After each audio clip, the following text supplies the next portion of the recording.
Okay, I'm now joined by Russell Doane. Russell's coming off a successful UFC debut at UFC Fight Night 34 in Singapore against Leandro Issa. Not only did he win his debut, but he also won his first UFC bonus in his first UFC fight, submission of the night. Thank you very much for joining us today, Russell. Thank you for having me. My pleasure, and congratulations on not just a win, but a really impressive win with a bonus as well. Thank you. It's definitely helped me out a lot to win that bonus. Yeah, I mean, obviously, from fighting on the other promotions to the UFC is always a big step up, but especially financially. But to win a bonus, I mean, you must have been absolutely over the moon to make such an impression on your first fight. Uh, Yeah, I take things like that kind of differently. I got a little shocked, I guess, and I really don't know how to. I didn't know how to act. When I saw it, I was just like, oh man, what am I gonna do with all this money? I have no idea. Yeah, it's a hell of a lot of money. Let's talk a little bit about the fight. I mean, it was obviously a UFC debut, and it was in Singapore. What was it like fighting in a different country? Uh, I mean, I fought in the Philippines. I fought in Guam. If anything, I just stick to what I know, and I try not to venture out too much. I try to stay near, where I'm supposed to be. Watch what I eat. I don't want to get sick. I've had that happen. What did you feel any extra pressure with it being your UFC debut as well? I mean, obviously it's such a big step up, of course. I mean, everyone who fights wants to work their way to the UFC. That's the pinnacle, if you like. So, did you feel any added pressure going into this fight with it being a UFC fight?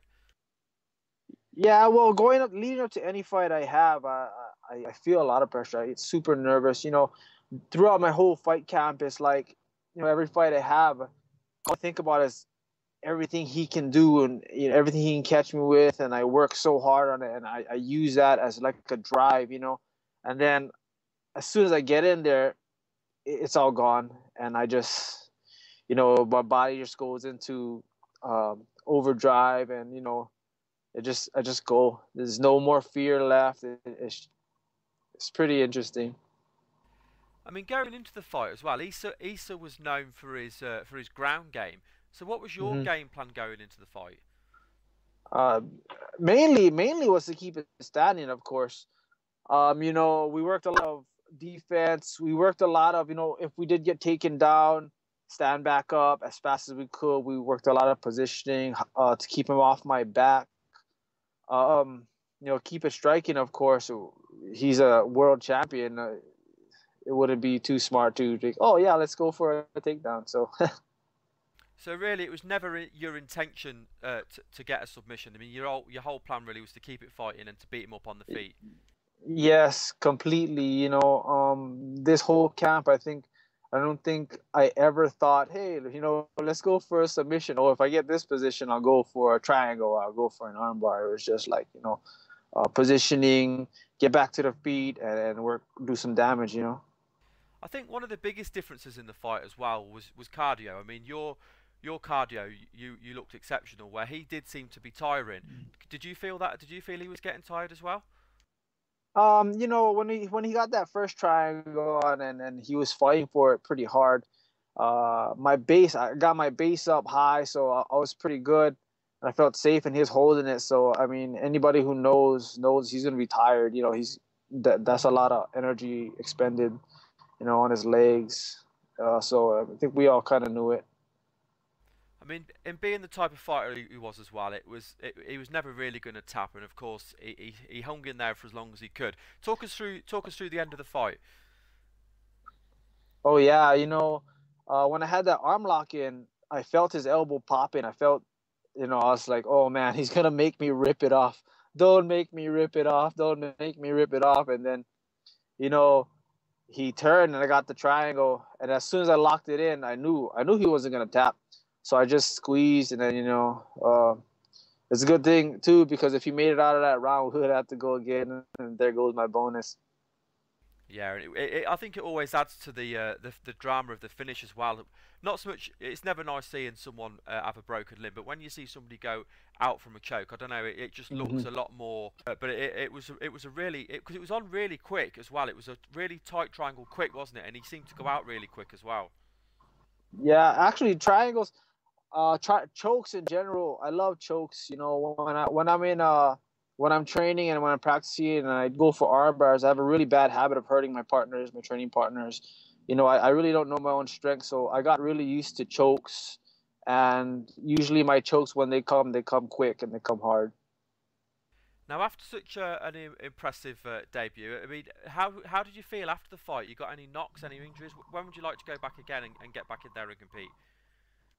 Well, you know, I mean, I did hurt my hand on his head, but it's good now. You know, just checking out my body, make sure everything is good. But I got to enjoy myself for a little bit. I got to watch my real good friend, just like my little brother, you know, Louis Smoka, in his fight. I'm really getting to enjoy this, just the fight life and having this as my full-time job. You know, but we're back in the gym. You know, I mean, it's different to be just in the gym and to be working, like really working, and you know, we're back at it. You know, making sure that we're working new techniques. We're just getting better at what we're good at, getting stronger at what we're not good at. You know, so as soon as they give us the call, pick it up a notch even more and be ready. Yeah, there seems to be a real boom at the moment as well with high quality fighters coming out of Hawaii. For a long time, the Hawaiian MMA was focused on BJ Penn, if you like, where it's gone. There's a lot more fighters now rather than just that one fighter. So what's it like being around that and training with that, and being around other people that are successful as well as obviously yourself being successful? It's awesome. You know, I mean, I get to train with like Max and Dustin, and they're such nice guys.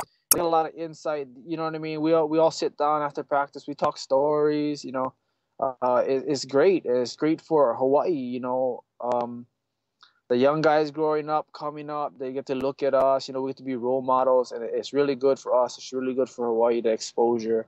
You know, just the characters that come out of here. It's just great.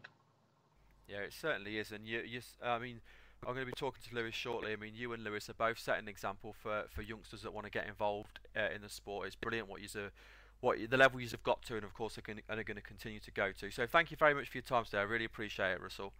Thank you. Uh, uh, Thank you for having me. my pleasure. Before we let you go, just want to give you a chance to do any shout outs, friends, family, sponsors, and let the listeners know about your Facebook and Twitter as well. Oh yeah, man. Follow me. Twitter, Russell Doane 135. Instagram, Russell Doane 135. I don't got a Facebook, but you know, I thank Cage Fighter, Boni Asai for helping me out, Rev Gear, my manager Jason House for hooking me up and getting me this fight, the UFC for having me at all, my teams, you know, the boys that all helped me, my family for supporting me. You know, without any of them, of course, none of this would go through.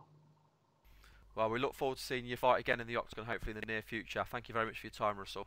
All right, thank you.